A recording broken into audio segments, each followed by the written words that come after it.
Hello. That hello doesn't really represent how excited I actually am. It's just early. My paperback finally arrived. I'm avoiding my microphone here.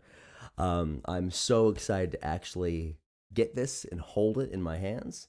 There's a couple things that I needed to fix. So this is my author copy that I wanted to look through. Couple little things. So I've submitted those changes, and then it will be available soon after I approve it one more time. But I thought since I have it and since I'm holding it, it would be a lot of fun to read just a random chapter because I haven't actually read my own book in such a long time. I've been focusing on the production side for a very long time. So I'm going to do a little bit of reading for one of these things, if I can get in view of my mic and also not up the words. That would be good. Day 18, The Voice. Good morning, Day 18. I'm excited to see what you'll bring. It's what we do consistently that shapes our lives. Quote by Tony Robbins. Yesterday, I made a big mistake. I had a cup of coffee at 6 p.m. At the time, this little black cup was a godsend. It made my hunger go away. It kept my mind sharp to focus on my students, and it gave me the resilience to make a healthy dinner when I got home and my roommate had already ordered pizza. It put me in an altogether better mood. Then it kept me awake all night until I gave in and used food to fall asleep. This time I fought the urge to eat for longer than ever before. It was 3:30 a.m., and I had played guitar, read, cleaned, and zoned out watching Hulu to no avail, all while periodically consuming sleeping pills. I was using all my familiar battle cries to fight the urge to eat, imagining the victory in the morning of breaking the habit, realizing that this is the biggest hurdle in the weight loss aspect of my transformation, telling myself that this short-term discomfort will bring me long-term success. Eventually, though, I gave in. I ate in front of the laptop and got to sleep around 4:30 a.m. Therefore, I didn't start my day at 7:30 a.m. when I wanted to. This day, Day 18, began uncooperatively at 10:30. In the first few minutes of the morning, I felt like a failure. I glanced half-heartedly at my to-do list and told myself it was all right if I accomplished just half because the day had begun incorrectly. I could half-ass Thursday and try again tomorrow if, of course, everything was perfect.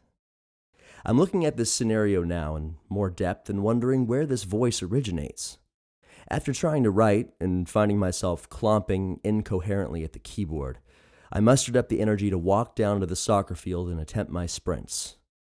On the way, I found myself saying that it would be okay if I didn't meet my goal because today was kinda shot.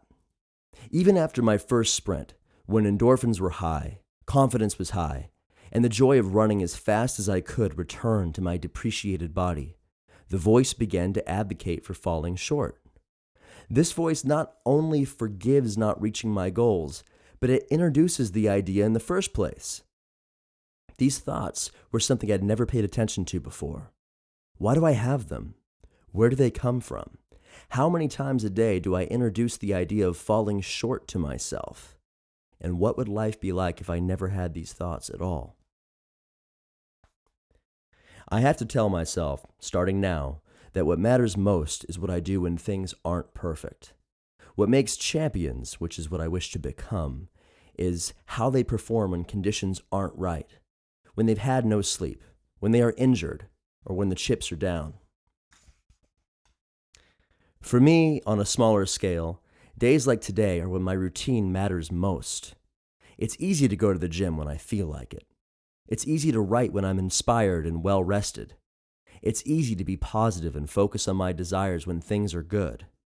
Easy is what most people do all the time, and it is why most people aren't the ones we read about. I have no interest in being most people.